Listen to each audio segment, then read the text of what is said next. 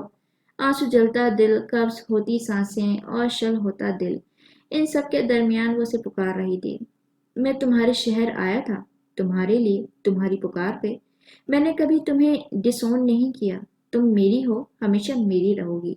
وہ ٹھہر ٹھہر کر کہہ رہا تھا۔ وہ اس آواز کو دوبارہ سننے کے لیے ساری زندگی انتظار کر سکتی تھی۔ میں تمہیں کوئی وعدہ، کوئی پیغام دیے بغیر جا رہا ہوں، کیونکہ تم سے جو تعلق ہے اس میں محبت کی جگہ نفرت ہے۔ میرے الفاظ تمہیں زندگی دیں گے، لیکن میں چاہتا ہوں تم مرو۔ عبداللہ تمہارے لیے کبھی نہیں آئے گا۔ فون بند ہو گیا تھا۔ زینیا کا دل اس کے ساتھ بند ہوا تھا۔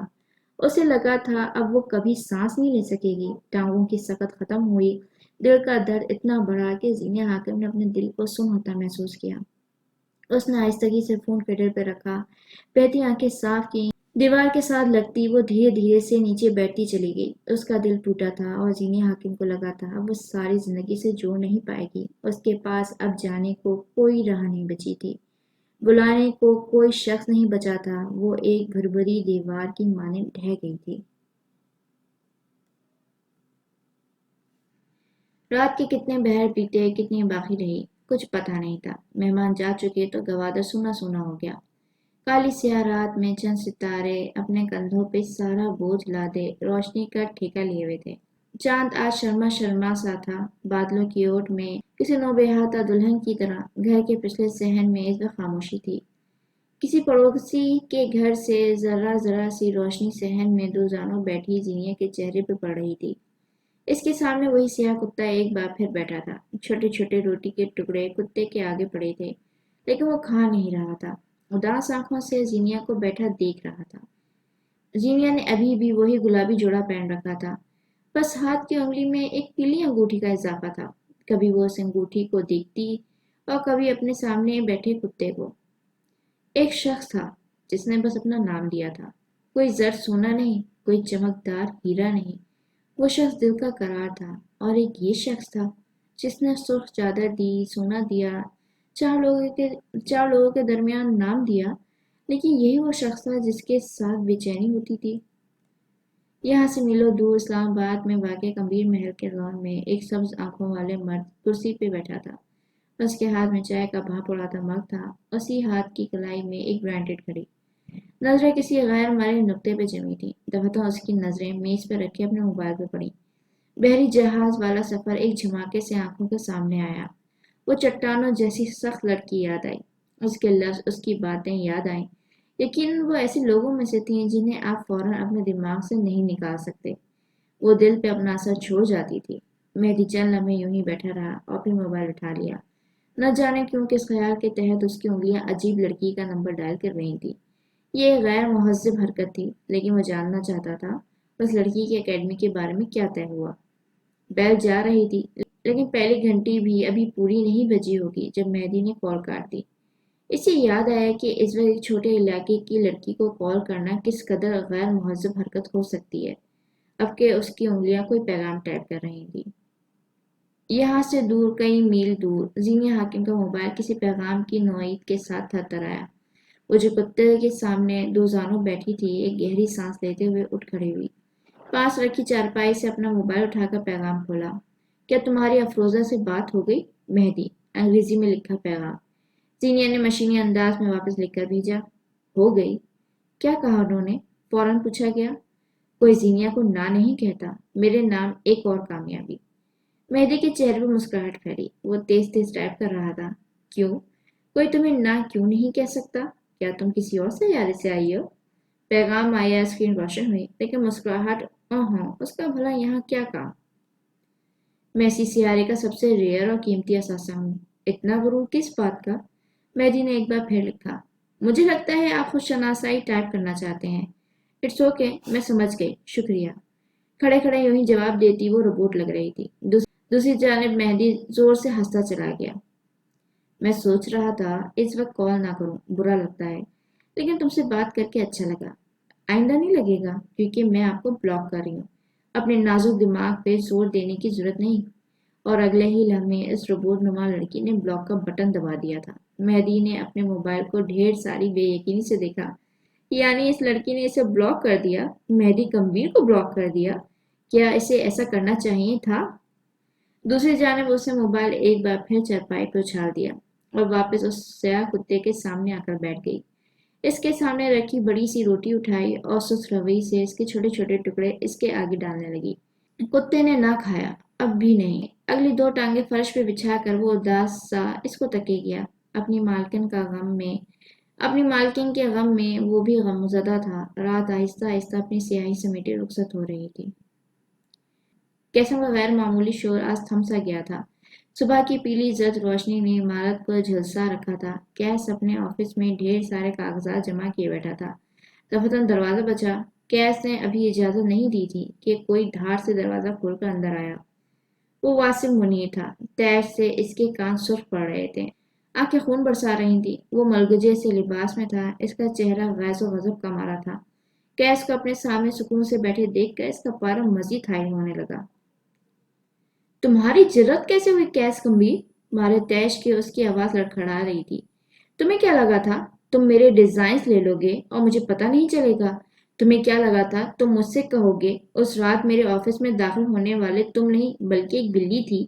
تو کیا میں مان لوں گا؟ حالانکہ میں سچ کہہ رہا تھا، وہ ایک بلی ہی تھی۔ کیس سکون سے بولا۔ کیا تمہیں یقین نہیں آیا؟ یقیناً تمہیں چند راتیں پیچھے لے کر جانا ہوگا۔ واسم منیر کے آفس میں کھڑے کیس نے اس رات اپنی پنڈلی سے بندی پستول برآمد کی تھی۔ جو ہی وہ سیدھا ہوا اس کے سامنے کوئی تھا، وہی جس نے ڈبے گرائے تھے، وہی جس نے مجسمے توڑے تھے، وہی جو رات کی تاریکی میں دروازہ دھکیل کر اندر داخل ہوا تھا۔ کون تھا وہ بھلا؟ ایک بلی، ایک ماں بلی جس کے منہ میں اپنا بچہ تھا، چھوٹا سا سفید رنگ اور سیاہ پنڈلیوں والا بچہ۔ شاید وہ اس کے لیے کسی محفوظ مقام کی طاق میں تھی۔ اپنے سامنے ایک دیو ہیکل انسان کو دیکھ کر وہ ایک ہی جسم میں باہر بھاگی تھی۔ بیچاری معصوم بلی، کیسے اسے جانے دیا؟ وہ جو ہی پلٹ رہا تھا، اس کی نظر میز کے کری فرش پہ گری ایک بھوری جلد کی اسکیچ بک پہ پڑی۔ خستہ حال سی جلد والی اس اسکیچ بک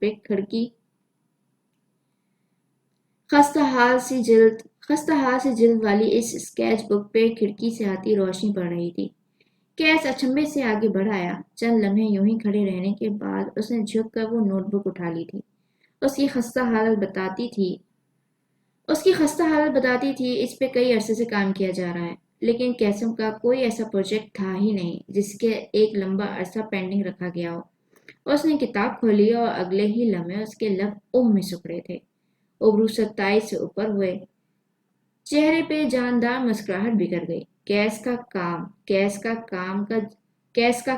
کیس کا جنون تھا، اور جو کام اس وقت اس کے ہاتھ میں تھا یہ کروڑوں کا فائدہ تھا کہ لوگ اس کے کئی سٹاکس ختم کرنے کے دیوانے ہو سکتے تھے۔ اسی لمحے کسی بھاری بوٹوں کی چاپ کیس کو اپنے قریب آتی سنائی دی اور اس نے سر نہیں اٹھایا۔ وہ یوں ہی صفحات پلٹتا رہا یہاں تک کہ آواز ساکن ہو گئی۔ بوٹوں والا شخص ٹھہر گیا تھا۔ کیس نے سیاہ آنکھیں اٹھا کر اسے دیکھا۔ براق حنیف ایک بار پھر اس کے سامنے تھا۔ محظوظ مسکراہٹ لبوں پہ سجائے وہ کیس کو دیکھ رہا تھا۔ ہر دوسرے انسان کی طرح مجھے بھی بحث کے 10 منٹ بعد یاد آیا، ارے یہ لائن تو میں نے بولی ہی نہیں۔ کاش میں اس وقت یہ لفظ کہہ دیتا۔ آدھا عرب ہلکے اندھیرے میں کھڑا کہہ رہا تھا، اسی لیے میں نے سوچا واپس جایا جائے۔ براق حنیف نے ہمیشہ دل کی سنی ہے، اور دیکھو میں تمہارے سامنے ہوں، تمہارے ہاتھ میں ایک اسکیچ بک دیکھ رہا ہوں، یقیناً مجھے اپنا منہ بند رکھنا ہوگا، ہے نا پیارے دوست؟ کیس سر سا مسکرایا۔ تم اپنا منہ بند رکھو یا کھولو مجھے فرق نہیں پڑتا، لیکن یہ 4 فٹ چوڑا منہ میرے سامنے مت لایا کرو، یوں لگتا ہے جیسے یہ تمہاری شکل نہیں بلکہ کسی قوم پہ عذاب آیا ہو۔ دوست میرے پاس تمہارا سیکرٹ ہے، کیا تمہیں مجھے عزت نہیں دینی چاہیے؟ اسے افسوس ہوا تھا، جس دن مجھ پہ تمہیں عزت دینے کا وقت آیا اس دن عزت بھی خودکشی کر لے گی کہ اسے کس بے عزت انسان کے پاس آنا پڑ رہا ہے۔ ٹریجڈی موجودہ دن میں ہمارے مسائل زیادہ بڑے ہیں۔ کیس اب تک پرسکون نظروں سے اپنے سامنے کھڑے واسم منیر کو دیکھ رہا تھا، وہ جو غصے سے مغزلات بکے جا رہا تھا۔ کیس اپنی جگہ سے اٹھ کر اس کے سامنے آیا۔ میں تمہیں سو کروں گا کیس، میں کوئی عام آدمی نہیں ہوں، میں کوئی ایرا ویرا نہیں ہوں، تم میرا حق نہیں مار سکتے، تم میری کمائی میری زندگی نہیں چھین سکتے۔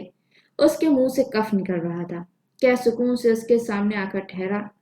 تم واسف منیر احمد، تم بھی میرا حق نہیں مار سکتے، تم مجھ سے میری کمائی نہیں چھین سکتے۔ میں بھی کوئی ایرا گرا نہیں ہوں، میں بھی کوئی اٹھائی گیر نہیں ہوں، ہم دونوں میں سب کامن ہے۔ غور سے واصف کی آنکھوں میں دیکھا۔ تم پالشڈ ہو اور میں سیلف میڈ، اس نے کہہ ڈالا۔ میں نے گدھوں کی طرح کام کر کے اس عمارت کو بنایا ہے اور گدھ بن کر اس کی حفاظت کی ہے۔ تمہیں کیا لگتا ہے میں تم جیسوں کو اس عمارت کی بنیادیں نوچنے دوں گا؟ میں نے اس عمارت کو بنانے میں تمہارا ساتھ دیا تھا، واصف غرایا۔ میں اس عمارت کو کیوں نوچوں گا؟ دھوکہ جڑیں کھوکھلی کرتا ہے، کیس نے سرگوشی کی۔ واصف کی رنگت پھیکی پڑی۔ تم جڑیں کھوکھلی کر کے ایک کانچ کی بے جان عمارت دو گے تو میں اس کا کیا کروں گا؟ واصف نے کچھ کہنا چاہا لیکن سارے الفاظ حلق میں دب گئے۔ یہ آفس میرا ہے، یہاں تمہیں تنخواہ میں دیتا ہوں، لوگ تمہیں قسم کے نام سے جانتے ہیں۔ وہ ایک پل کو رکا، سنجیدگی سے اپنے سامنے کھڑے آدمی کو دیکھا۔ یہ ایئر کنڈیشنر آفس، یہ عمارت، یہ شہرت، تمہیں یہ سب میں نے دیا تھا۔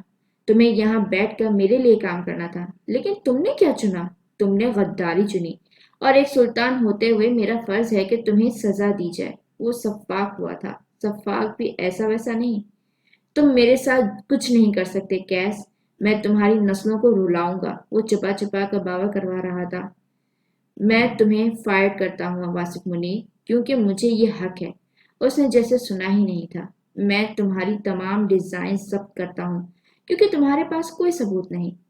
تم ایسا نہیں کر سکتے کیس، میرے پاس ثبوت ہے۔ براق حنیف نے سب دیکھا ہے، وہ گواہی دے گا۔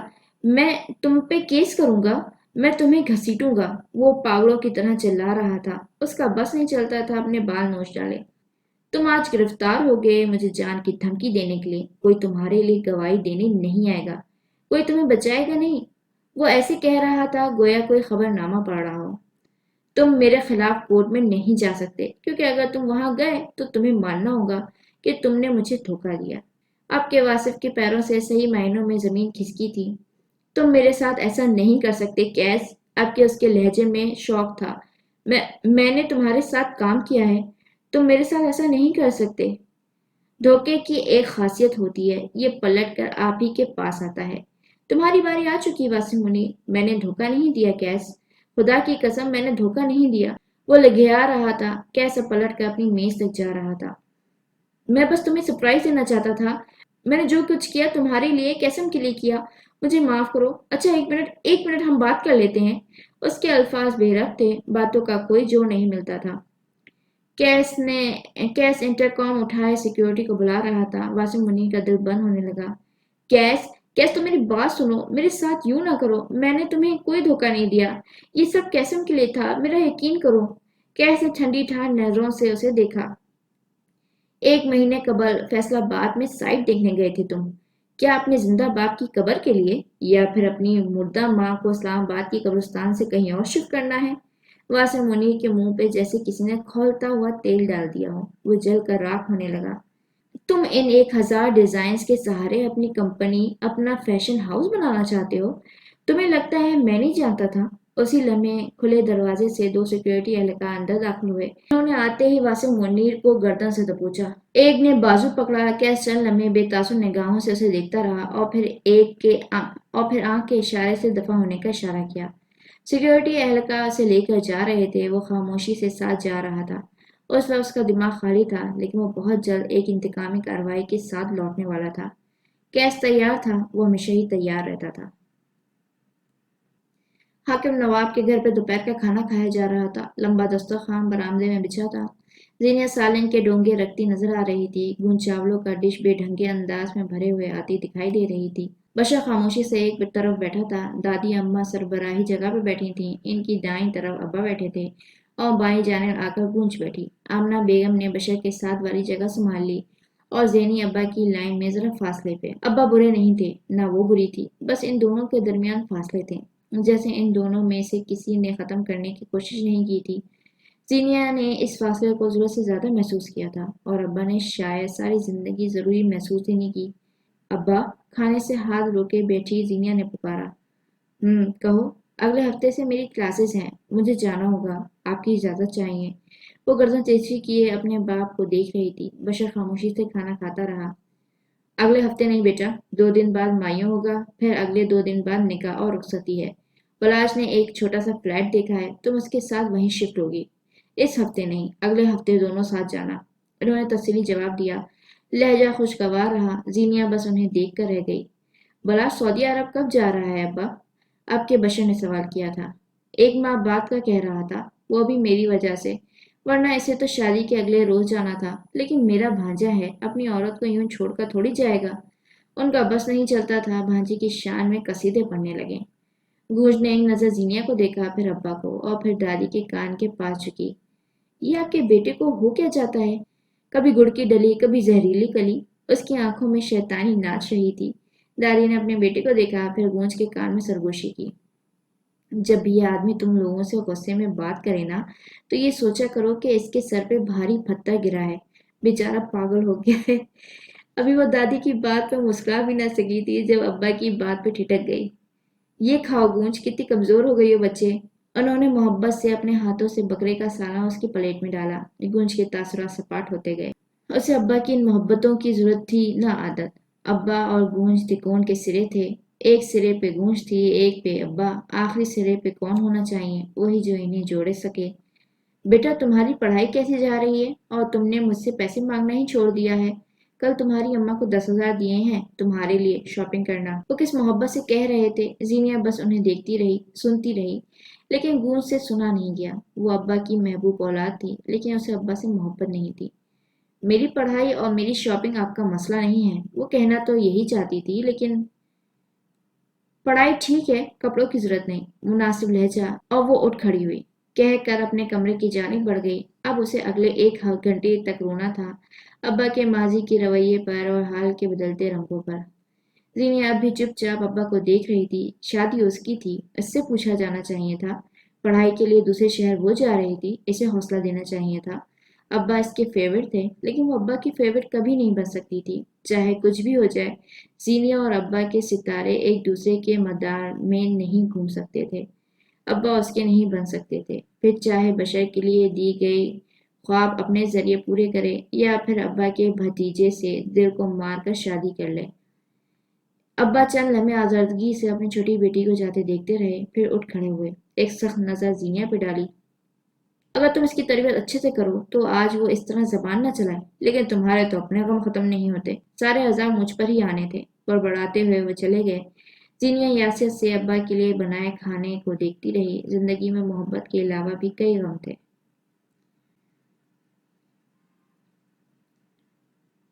کمبیر محل میں اتری شام خوشگوار نہیں تھی۔ اس وقت سارے گھر کی آسائش و زوائش کو چھوڑے ہم مقصود کمبیر کے کمرے کی طرف جائیں گے، جہاں سے مہدی کی تیز سے بولنے کی آوازیں آتی تھیں۔ دروازہ دھکیل کر اندر آؤ تو ایک صاف ستھرا کمرہ تمہارا منتظر ہے۔ چاروں دیواروں پہ ہوا سفید پینٹ، کمرے کے عین بیچوں بیچ رکھا سفید پلنگ، دیواروں پہ مختلف پینٹنگز تھیں، ایک جانب قدیم تاریخی کتابوں کا ریک، اس کے سامنے رکھا سیاہ ریک لائنر۔ مقصود کمبیر اپنی ویل چیئر پہ بیٹھے تھے، مہدی ان کے سامنے کھڑا تھا، نیلی بیگی شرٹ، سفید سلیوز، گلے میں جھولتی چین، بالوں کے تازہ سپائکس، اور چہرے کا دبا دبا غصہ۔ جو آپ چاہتے ہیں چچا وہ ہرگز نہیں ہوگا، وہ عورت اس گھر میں نہیں آئے گی، اگر وہ آئے گی تو میں یہاں سے جاؤں گا۔ انگلی اٹھا کر کہتا وہ وارن کر رہا تھا۔ مقصود ٹھنڈے تاثرات لیے اسے دیکھ رہے تھے۔ اس عورت سے نفرت ہے مجھے، بے تحاشا نفرت، میں اسے اپنی زندگی سے دور رکھنا چاہتا ہوں، اور میں رکھ آیا ہوں۔ وہ رکا، گہری سانس لی، تنفس پہ قابو پایا۔ چچا میری بات سمجھے، میں اسے اب قبول نہیں کر سکتا، مجھے اس سے دوری چاہیے۔ ہاں اس کے نام کے ساتھ میرا نام آتا ہے، لیکن چہرے پہ ہاتھ پھیرا، خود کو کمپوز کیا۔ مجھے وقت لگے گا، تھوڑا اور وقت، میں نے اسے ڈسون نہیں کیا، نہ کر سکتا ہوں، یہ میرے بس کی بات نہیں، مجھے وقت لگے گا، اور تب تک آپ مجھے تنگ نہیں کریں گے۔ اس نے آخری بات ذرا سختی سے کہی۔ چند لمحے اس برف نما انسان کے تاثرات دیکھتا رہا اور پھر باہر نکل گیا۔ وہ باہر نکلا تو ایک اور شخص اندر آیا۔ نیلا سوٹ پہنے، کوٹ بازو پہ ڈالے، گھنگریالے بال ماتھے پہ بکھرے تھے، وہ اپنے چمکدار بوٹ کمرے کے سفید فرش پہ دھڑتا اندر آ رہا تھا۔ اس کی آنکھوں میں استضاء تھا۔